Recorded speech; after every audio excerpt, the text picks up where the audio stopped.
আসসালামু আলাইকুম রহমতুল্লাহ।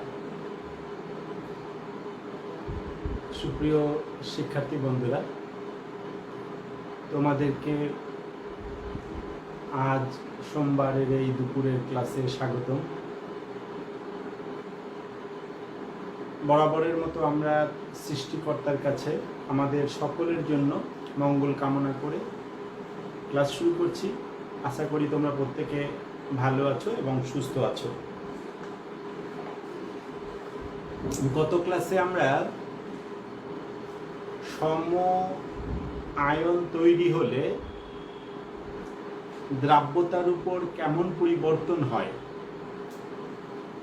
সে বিষয়ের উপরে গাণিতিক ব্যাখ্যা দিয়েছিলাম এবং আমরা যতদূর মনে হয় 37 যেটা এই 37 নাম্বারটা করেছি। তোমাদের 38, 39, 40, 41 এগুলো দেখতে বলেছিলাম। তো আমরা আজকে একটা দেখতে চাচ্ছি, অন্তত 40 অথবা 41 নাম্বার, এই দুইটার একটা আমরা যাব। কেমন? 38, 39 তোমরা করবা, আর যদি হয়ে যায় তাহলে তো আর ঝামেলা নেই। এখন 40 এবং 41 কিছুটা একটু ভিন্নতা আছে, এই জন্য আমরা 40 এবং 41-এও যেতে পারি। এখন যে কোনো একটাই যাব।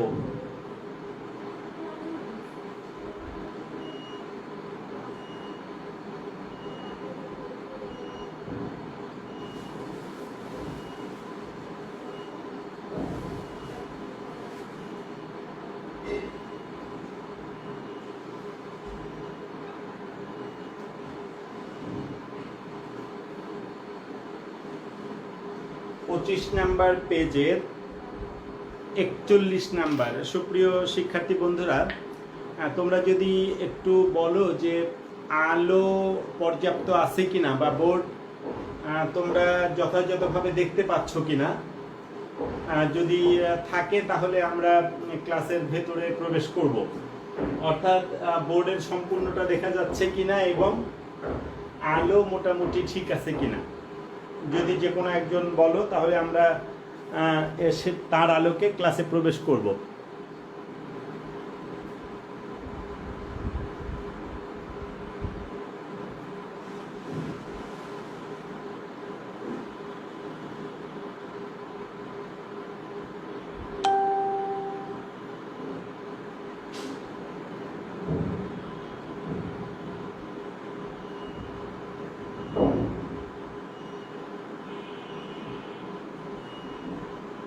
চল্লিশের উত্তর মেলে নাই, একটু করায় দেন। আচ্ছা, 40-এর উত্তর মেলেনি বলেছ, সব ওকে স্যার। আচ্ছা, ভিডিও ছোট ছোট লাগে তোমার কাছে। আচ্ছা, আমরা একটু দূরেই দিয়েছি বোর্ডটা বেশি নেওয়ার জন্য।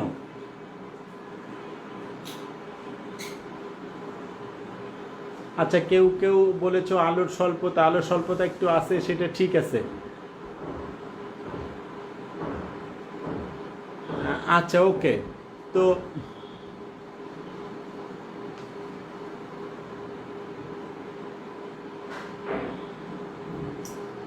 চল্লিশ বলেছ একজন, তাহলে আমরা আগে 40 যাই। 40 বলেছ, উত্তর মেলেনি। আচ্ছা, তাহলে আমরা 40-এ যাচ্ছি আগে। 40 বলছে ক্যালসিয়াম ফ্লোরাইড, এই যৌগটার কে অফ এসপি, ক্যালসিয়াম ফ্লোরাইডের কে অফ এসপি ইকুয়াল 4 × 10⁻⁻11। তাহলে ক্যালসিয়াম ফ্লোরাইডের কে অফ এসপি দেয়া আছে। ওরা দুইটা কোশ্চেন বলেছে আমাদের কাছে। এক, প্রথমটা বলছে পানিতে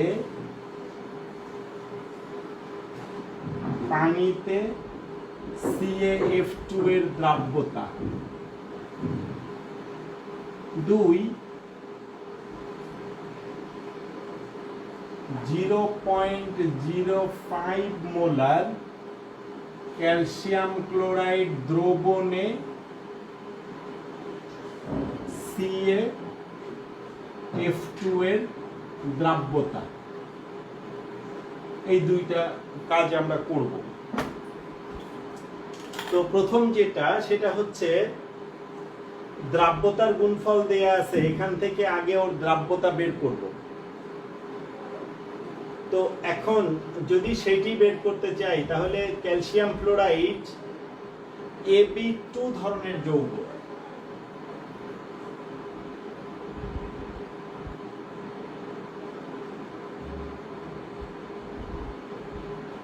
CaF2 একটি Ab2 জাতীয় যৌগ। তাহলে ক্যালসিয়াম ফ্লোরাইড একটা Ab2 টাইপের যৌগ হলে এর দ্রাব্যতার সাথে দ্রাব্যতা গুণফলের সম্পর্ক হচ্ছে K(Sp) = 4s3। তাহলে Ab2 জাতীয় যৌগের জন্য দ্রাব্যতার সাথে দ্রাব্যতা গুণফলের সম্পর্ক হচ্ছে K(Sp) = 4s3। অতএব 4s3 = 4 × 10⁻⁻11 বা s³ = 4 ভাগ হয়ে গেল, তাহলে 1 × 10⁻11। অতএব s =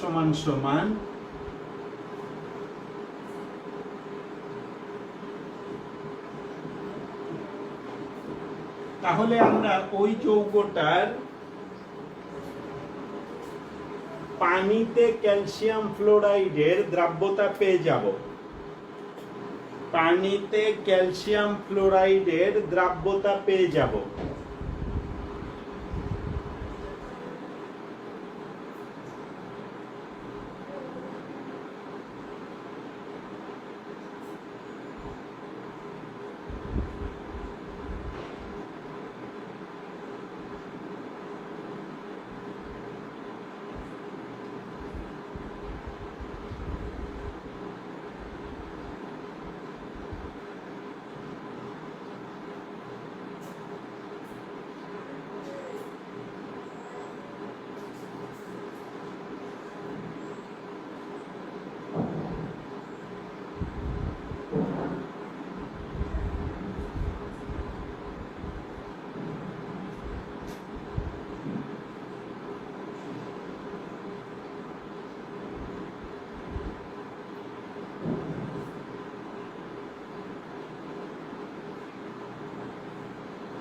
Three into 10⁻⁻11।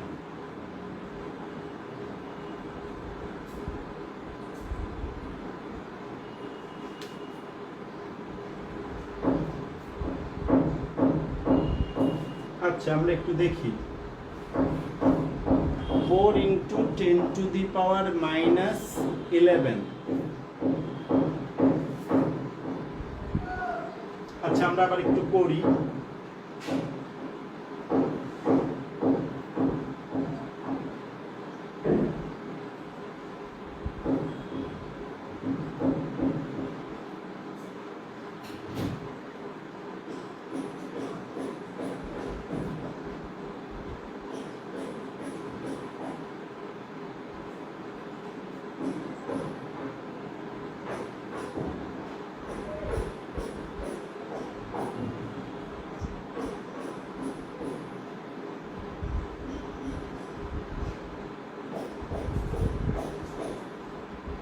Two 2.15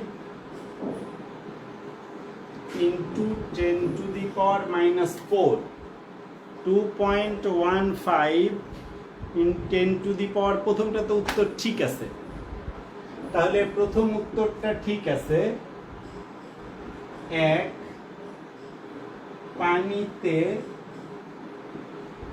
CaF2 এর দ্রাব্যতা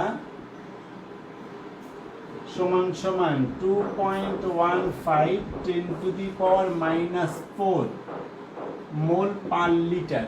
তাহলে একটি অংশের উত্তর আমরা শেষ করলাম। এবার দ্বিতীয় অংশ, এবার আমরা দ্বিতীয় অংশে যাব। দ্বিতীয় অংশ হচ্ছে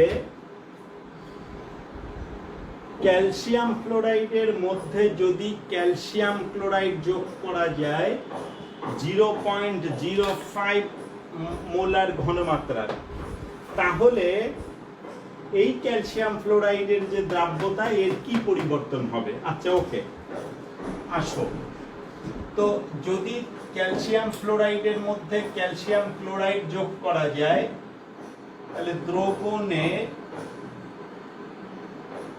নিম্নরূপে Ca2+ এর সম আয়ন তৈরি হয়। তাহলে দ্রবণে নিম্নরূপে ক্যালসিয়াম আয়নের সম আয়ন তৈরি হয়। তাহলে কি সেটা? CaF2 Ca2+ যোগ 2F-। এখন এই দ্রবণে যদি আমরা ক্যালসিয়াম ক্লোরাইডের দ্রবণ যোগ করি তাহলে ক্যালসিয়াম আয়ন পাবো আর ক্লোরাইড আয়ন পাবো। এই হচ্ছে দুটো, ফলে ক্যালসিয়ামের সম আয়ন তৈরি হবে। ক্যালসিয়ামের সম আয়ন তৈরি হবে। সম আয়ন তৈরি হলে মৃদু তড়িৎ বিশ্লেষের দ্রাব্যতা হ্রাস পাবে। সম আয়ন তৈরি হলে মৃদু তড়িৎ বিশ্লেষের দ্রাব্যতা হ্রাস পাবে। মনে করি ক্যালসিয়াম ক্লোরাইডের দ্রাব্যতা হ্রাস পেয়ে X হলো, তাহলে আমরা ধরে নিলাম Ca2+ এর সম আয়ন তৈরি হওয়ায় CaCl2 এর ক্যালসিয়াম ফ্লোরাইড CaF2 এর দ্রাব্যতা হ্রাস পাবে। ধরি CaF2 এর নতুন দ্রাব্যতা X মোল পার লিটার। তাহলে আমরা ধরলাম যে ক্যালসিয়াম ফ্লোরাইড যার দ্রাব্যতা এইটা ছিল পানিতে, যখন ক্যালসিয়াম ক্লোরাইডের সাথে দেয়া হলো তখন এর দ্রাব্যতা কমে গেল। ধরি কমে যে যা হলো সেটা X। তাহলে আমরা লিখতে পারি কি CaF2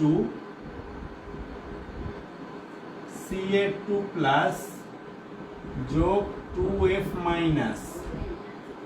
এখন এই যৌগটার X মোল পার লিটার, তাহলে এটাও X এটাও 2X। তাহলে এখন এই ক্যালসিয়াম ফ্লোরাইডের দ্রাব্যতা হ্রাস পেয়ে X হয়েছে। এটা আছে ক্যালসিয়াম ক্লোরাইডের দ্রবণে 0.05 মোলার। তাহলে Ca2+ এটাও একই হবে 0.05 মোলার বা মোল পার লিটার, এবং ক্লোরাইড হচ্ছে C2Cl- এটা 2 গুণ 0.05 মোলার। সুতরাং ক্যালসিয়াম ফ্লোরাইডের দ্রাব্যতা কমে গেল, কমে X হলো। তাহলে এটা X, এটা 2X। আর ক্যালসিয়াম ক্লোরাইড যেটা নতুন দিয়েছি সেটা পূর্ণ আয়নিত হওয়া, এর ঘনমাত্রা যা এর তাই, কিন্তু এর তার দ্বিগুণ। এবার একটু দেখো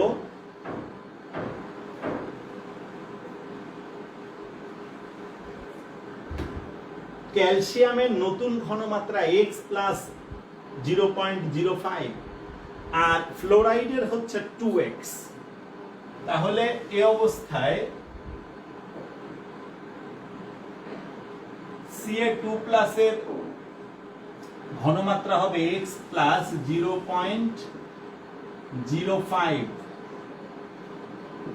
মোল পার লিটার, এই দুইটা, এটা x আর এটা 0.05, এবং ফ্লোরাইডের হচ্ছে 2x। এখন আমরা জানি সমআয়ন তৈরি হলে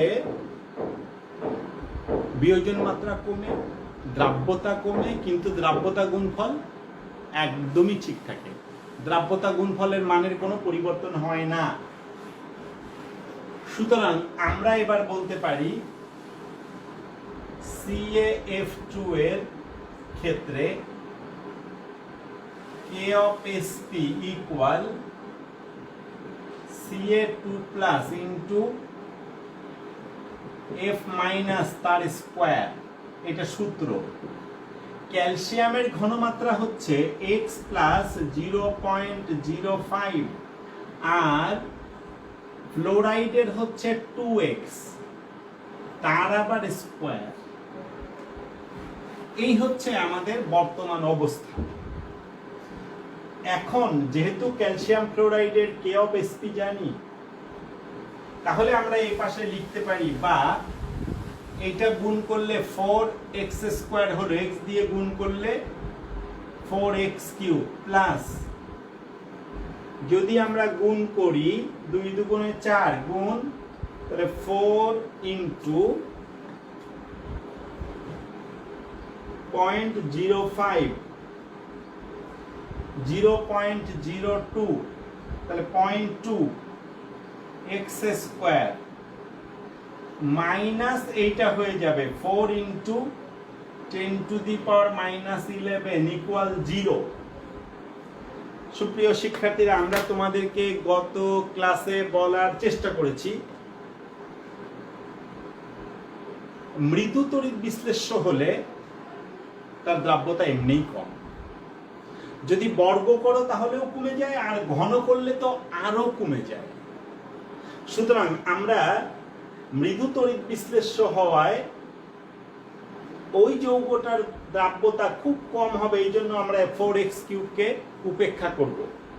কাজে আমরা এখানে এত কিছু লিখব না, শুধু লিখব মৃদু তড়িৎ বিশ্লেষ্য হওয়ায় 4x³ উপেক্ষা করে, তাহলে মৃদু তড়িৎ বিশ্লেষ্য হওয়ায় 4x³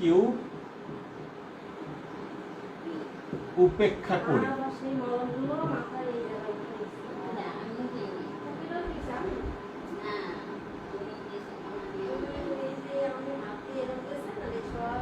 আচ্ছা, তাহলে এটা যদি বাদ দেই তাহলে 0.2x² equal 4 into 10 to the power minus 11, অতএব x² হচ্ছে 4 into 10 to the power minus 11 ভাগ 0.2, অতএব x সমান সমান,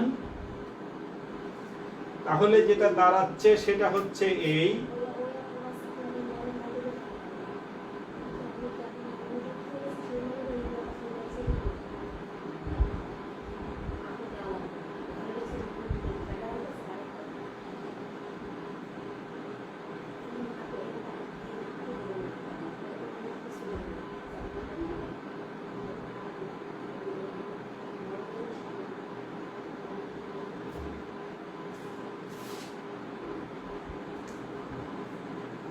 (1.414 10 to the power minus 5) 1.414 10 to the power minus 5।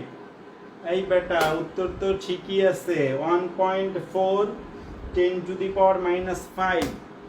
কাজেই তাহলে ওই যৌগটার দ্রাব্যতা সমআয়ন হওয়ায় দ্রাব্যতা হ্রাস পেয়েছে। কেন? পানিতে দ্রাব্যতা ছিল এইটা, আর সমআয়ন তৈরি হওয়ায় দ্রাব্যতা হ্রাস পেয়ে 1.414 into 10 to the power minus 5 হয়েছে। কাজেই দ্রাব্যতা হ্রাস পেয়েছে। সুপ্রিয় শিক্ষার্থীরা, তোমাদের 40 নাম্বারটা যেটা আমরা দেখালাম, যদি সমস্যা না হয় তাহলে 41 আর দেখাবো না, ওটা তোমরা নিজেরা পারবা, কারণ 40 41 একদমই এক। তাহলে আমরা আয়ন শনাক্তকরণে যাব। তোমাদের 40 ক্লিয়ার কিনা, বুঝেছি কিনা, যদি স্পষ্ট হয়ে থাকে এরপরে বাকি 38, 39, 41, 42 তোমার নিজের করতে হবে। তাহলে আমরা তোমাদের চেষ্টা করলাম 40 নাম্বারটা দেখানোর জন্য। একজন বলছিল উত্তর ঠিক নাই, কিন্তু না, উত্তর ঠিক আছে।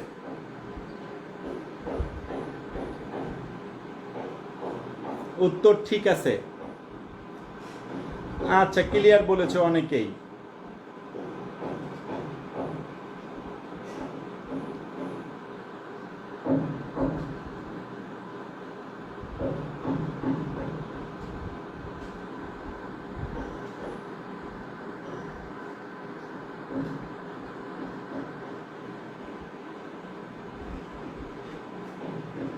আচ্ছা, এভরিথিং ইজ ক্লিয়ার। আচ্ছা, থ্যাংক ইউ। ক্যালসিয়াম ক্লোরাইডটা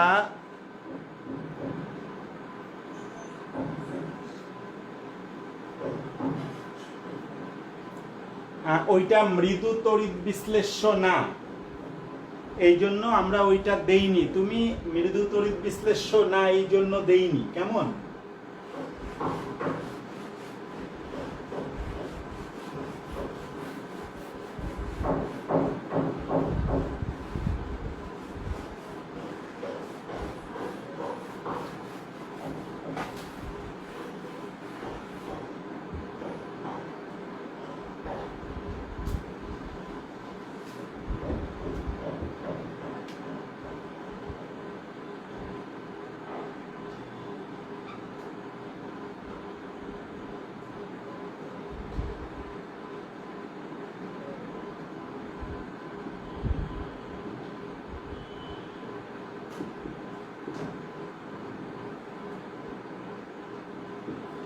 দ্রবণে আয়ন শনাক্তকরণ। সুপ্রিয় শিক্ষার্থীরা, তোমরা স্কুলে নবম দশম শ্রেণীতে এসএসসিতে বিভিন্ন আয়ন শনাক্তকরণ, zinc, copper, sodium, ferrous, ferric, এগুলো শনাক্তকরণ শিখেছো সোডিয়াম হাইড্রোক্সাইড দিয়ে। যদি তোমাদের মনে থাকে, যদি তোমাদের মনে থাকে, দেখো তো, তাহলে বলো তো। আমরা এবার দুটো তোমাদের দেখাবো, এই দুটোর ক্ষেত্রে তোমাদের একটু বলতে হবে। দেখো,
সুপ্রিয় শিক্ষার্থীরা, তোমাদের সামনে আমি একটা কোশ্চেন রেখেছি। কোশ্চেনটা হচ্ছে, একটা যৌগ জানি না, এই যৌগটার মধ্যে আমরা সোডিয়াম হাইড্রোক্সাইড দিব।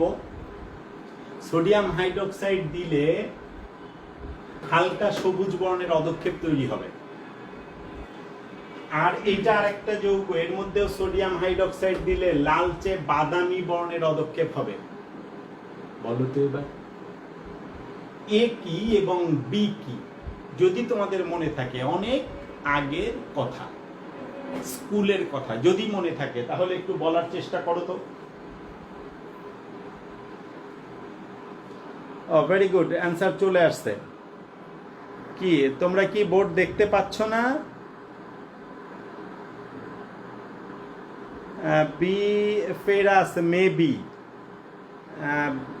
ও সরি, এটা আমরা ভুল বলেছি, এটা বি নিচ্ছি।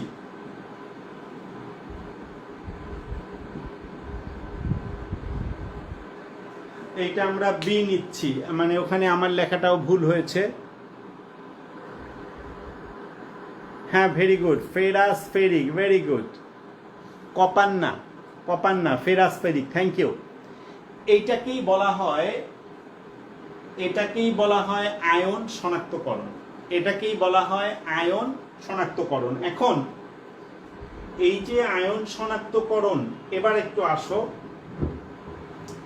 এই আয়ন শনাক্তকরণের জন্য যা দিয়ে শনাক্তকরণ করব, যেটা লাগবে শনাক্তকরণ করতে, যা যোগ করা হয় সেটাকে বিকারক বলে।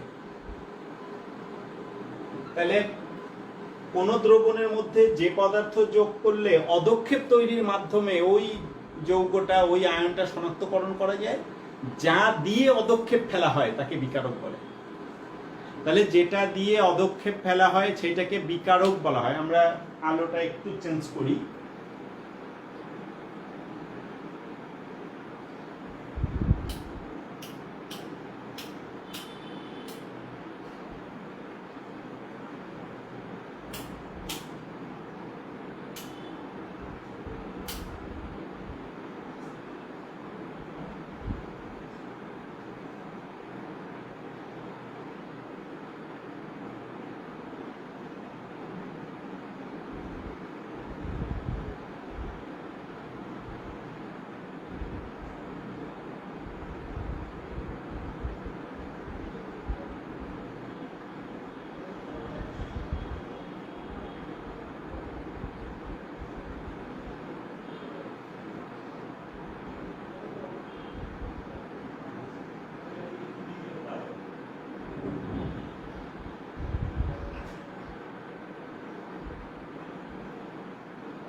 আয়ন শনাক্তকরণের জন্য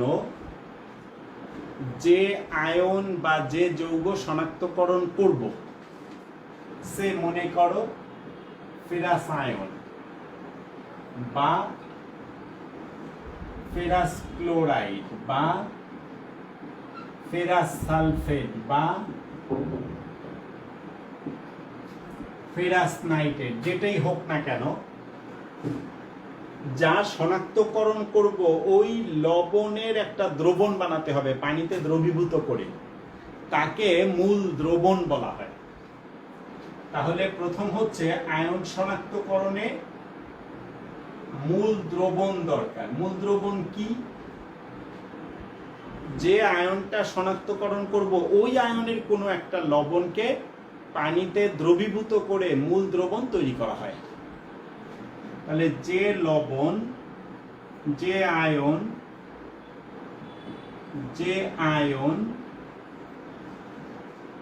শনাক্তকরণ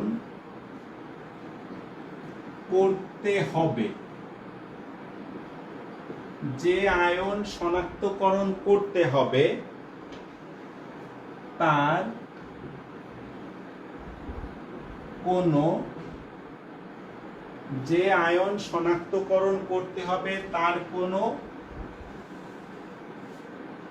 লবণকে, যে আয়ন শনাক্তকরণ করতে হবে তার কোনো লবণকে পানিতে দ্রবীভূত করে, যে আয়ন শনাক্তকরণ করতে হবে তার কোনো লবণকে পানিতে দ্রবীভূত করে মূল দ্রবণ তৈরি করা হয়। তাহলে মূল দ্রবণে যে আয়ন শনাক্তকরণ করব ওই আয়নটা থাকে, মূল দ্রবণে যে আয়ন শনাক্তকরণ করব তাকে থাকতে হবে ওই দ্রবণে। 2 বিকারক।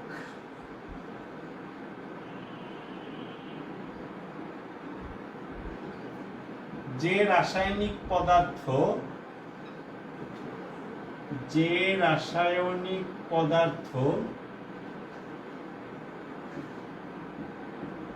মূল দ্রবণে যোগ করে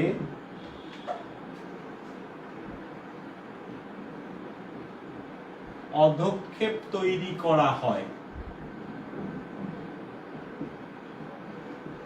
তাহলে যে রাসায়নিক পদার্থ মূল দ্রবণে যোগ করে অধক্ষেপ তৈরি করা হয় তা বিকারক। অর্থাৎ যে রাসায়নিক পদার্থ বিক্রিয়ায় অংশগ্রহণ করে সেটি বিকারক। যে রাসায়নিক পদার্থ বিক্রিয়ায় অংশগ্রহণ করে সেটি বিকারক। আয়ন শনাক্তকরণের জন্য দুইটা জিনিস চাই, 1 মূল দ্রবণ, 2 বিকারক। মূল দ্রবণ এবং বিকারক না থাকলে আয়ন শনাক্তকরণ করা যায় না, আয়ন শনাক্তকরণ করা যায় না। তাহলে আমরা এবার এই দুইটা জানলাম। এবার ফেরাস এবং ফেরিক আয়ন একটা দেখাচ্ছি, বিভিন্ন ভাবে করা যায়। স্কুলে তোমরা মাত্র একটা জিনিস দিয়ে শিখছো, আমরা এখানে বিভিন্ন জিনিস দিয়ে শিখব, একটু চেঞ্জও হবে। তাহলে মূল দ্রবণ এবং বিকারক এটি আমরা শেষ করলাম।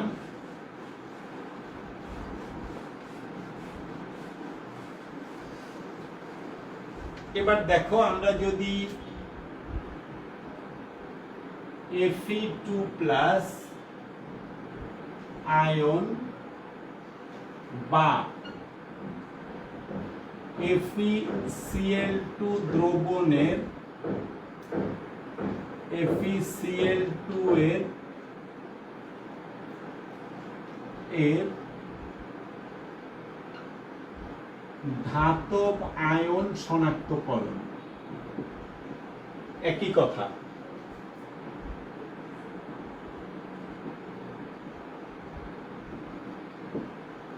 তাহলে ফেরাস আয়ন বা ফেরাস ক্লোরাইডের ধাতব আয়ন শনাক্তকরণ।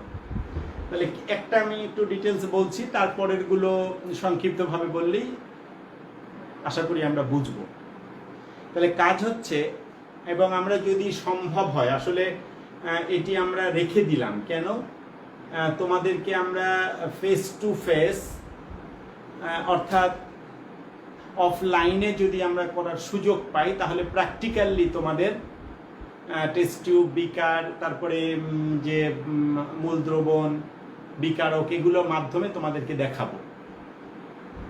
এই জন্য রেখে দিলাম। প্রয়োজনে আগামী ক্লাসে একটা বা দুইটা তোমাদের দেখাবো, কিন্তু বাকি সবগুলো, অনেক কয়টা আয়ন শনাক্তকরণ, 11টা শনাক্তকরণ শিখতে হবে। আগামী ক্লাসে হয়তো একটা তোমাদেরকে প্র্যাকটিক্যালি দেখাবো, বাকিগুলি অফলাইন। কিভাবে করবো সেটা বলছি।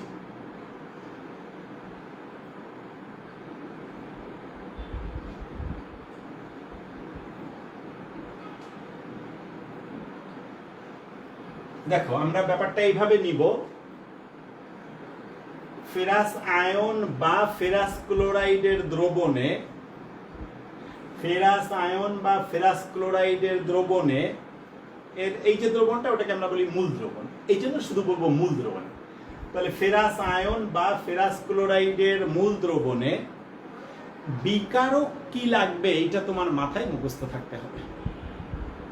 বিকারক কি লাগবে এটা মুখস্থ লাগবে, বাকিগুলি সব নিজের থেকেই পারা যাবে, চিন্তা ভাবনা করে নিজের বুদ্ধি খাটিয়ে পারা যাবে। কিন্তু কি বিকারক লাগবে এখানে কোনো বিকল্প নাই, মুখস্থই চাই। তাহলে একটি পরীক্ষা নলে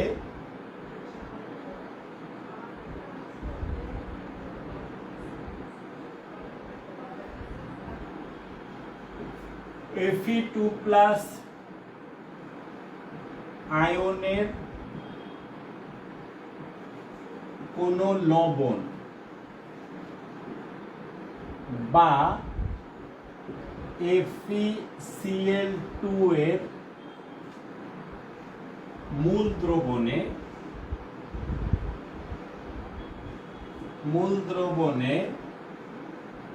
NaOH সোডিয়াম হাইড্রোক্সাইডের দ্রবণ যোগ করলে,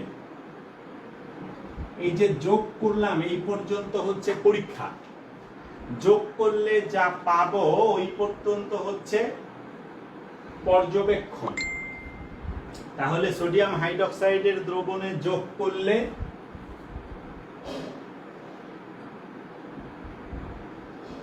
হালকা সবুজ বর্ণের পদক্ষেপ তৈরি হয়।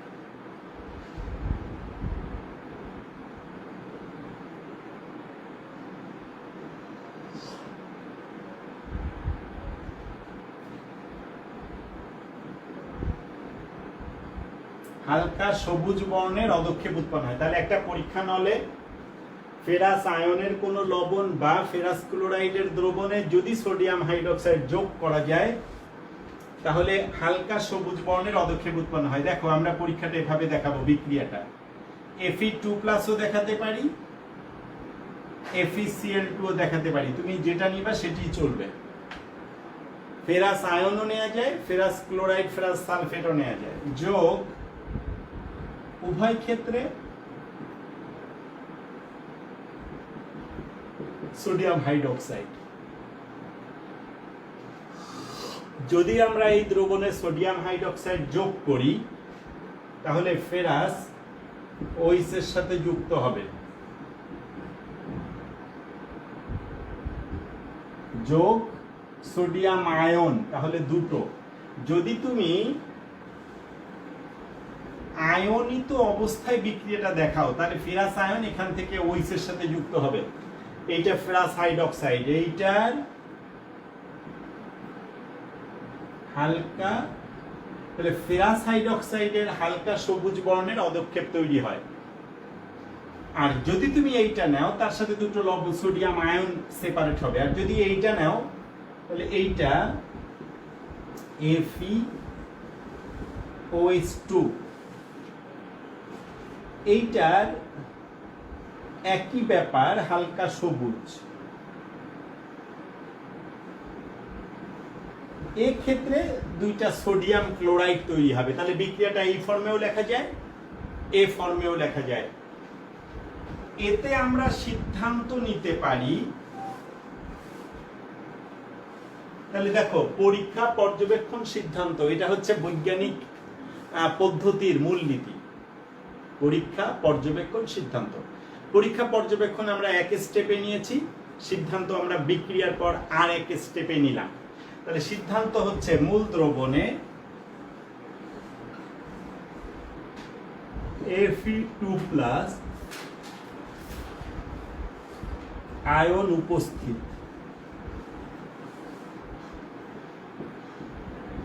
মূল দ্রবণে Fe2+ আয়ন উপস্থিত। এই হচ্ছে তোমার আয়ন শনাক্তকরণ করতে হলে কিভাবে আগাতে হবে তার একটি নমুনা। আমরা এখন এক একটার জন্য আলাদা আলাদা ভাবে যাব, কিন্তু এই হচ্ছে নমুনা কি করে করতে হয়।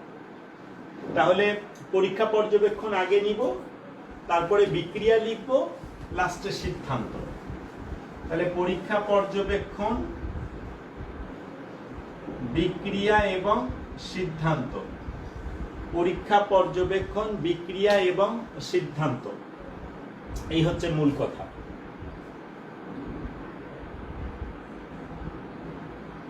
আচ্ছা, তোমাদের শেষ হয়ে গেলে আমরা কিছু আয়ন শনাক্তকরণ দেখাবো।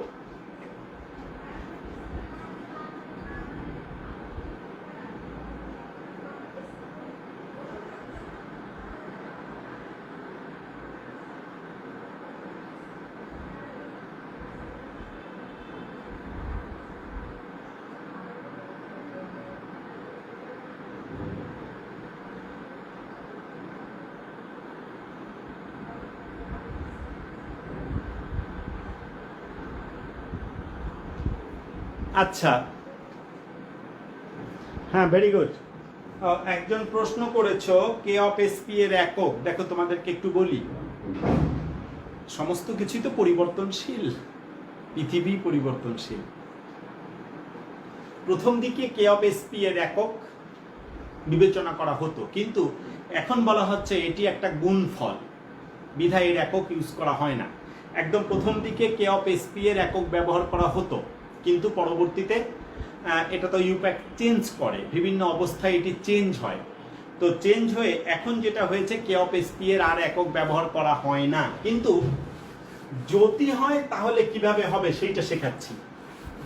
কে অফ এসপি এর একক এখন ব্যবহার করা হয় না, কারণ কে অফ এসপি কিছু সংখ্যার গুণফল, এই জন্য এটার একক ইউজ করা হয় না। কে অফ এসপি এর একক ব্যবহৃত হয় না, কারণ এটি একাধিক সংখ্যার গুণফল। এটি একাধিক সংখ্যার গুণফল, এই জন্য না। কিন্তু যদি ইউজ করতে হয় তাহলে কি ইউজ করা হবে? যেমন আমরা একটা দেখাই, সে মনে করো কি নিলাম, কেবল যেটা নিয়েছিলাম এটাই দেখি, FeCl2, তাহলে Fe2 প্লাস যোগ 2Cl মাইনাস। এবার আসো, তো আমরা যদি এইটারটাই বের করতে চাই তাহলে এইটা ধরে নাও x অথবা s ধরলাম, তাহলে এইটাও s আর এইটা হবে 2s মোল পার লিটার। এখন আমরা যদি এর কে অফ এসপি বের করতে চাই, কি লিখব? Fe2 প্লাস আর Cl মাইনাস তার স্কোয়ার। এইটা হচ্ছে এই যৌগটার কে অফ এসপি। এবার তুমি আসো, আমাদের মান এইটার এস কি, তাহলে তাকাও, মোল পার লিটার ইনটু ক্লোরাইড কি 2s, কি একক? মোল পার লিটার তার স্কোয়ার। তাহলে যেটা দাঁড়ালো, এখান থেকে হলো 2 দুগুণে 4, তাহলে 4s কিউব, আর এই মোল আর এই মোল, এটা মোল স্কোয়ার আর এটা মোল, তাহলে মোল কিউব, আর এল এটা -2, এটা 1, তাহলে -3, তাহলে মোল কিউব লিটার -3। এইটা হচ্ছে কে অফ এসপি এর একক যদি ইউজ করি, কিন্তু এটি বর্তমানে ব্যবহৃত হয় না। আগে ব্যবহৃত হতো, কিন্তু এখন এটিকে অ্যাভয়েড করা হয়, এটিকে বাদ দিয়ে দেওয়া হয়েছে। তো তোমরা কেউ কেউ প্রশ্ন করেছিলে যে দ্রাব্যতা গুণফলের একক। আসলে কমেন্টস সব এভাবে তো পড়া সম্ভব না, কেন এভাবে মানে কমেন্টস সব পড়তে গেলে আমার শুধু পিছনে যেতে হবে, আবার সামনে আসতে হবে, আর অথবা দুটো মোবাইল নিয়ে, আজকে দুটো মোবাইল নিয়ে বসতে পারিনি, তো এই জন্য তোমাদের সমস্যাটা দেখালাম। এবার তোমাদের দ্রাব্যতা গুণফলের একক ক্লিয়ার হয়েছে কিনা, দ্রাব্যতা গুণফলের একক ক্লিয়ার হয়েছে কিনা আমরা আজকে এই পর্যন্তই রাখবো। আগামী ক্লাসে আমরা আয়ন শনাক্তকরণের অপর অংশগুলিতে যাব। আয়ন শনাক্তকরণের অপর অংশগুলিতে যাব।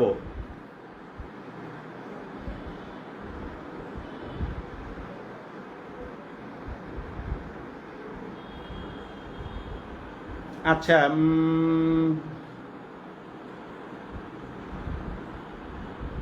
আচ্ছা সোমা বলেছ ক্লিয়ার, সুমাইয়া, নীলা, আচ্ছা পারভিন, ঠিক আছে, সাথী ক্লিয়ার স্যার, আচ্ছা ওকে, ভেরি গুড। যারা যারা বলেছিল আমরা চেষ্টা করলাম।